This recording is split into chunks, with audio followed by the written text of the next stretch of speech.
How to make only your contact can add you to groups on WhatsApp. Hello guys, in today's video I'm gonna show you how to make only your contacts can add you to groups on WhatsApp. First thing, go to WhatsApp and here you will find these 3 points in the top corner. Just click on it, and after you click on it, here you will see settings, and then click account, and here you will find privacy, and then click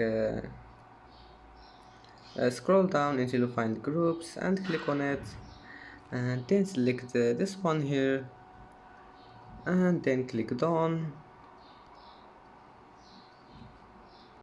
And that's it for today's video. If you like this video, don't forget like and subscribe, and thank you for watching this video until the end. And now see you in the next video.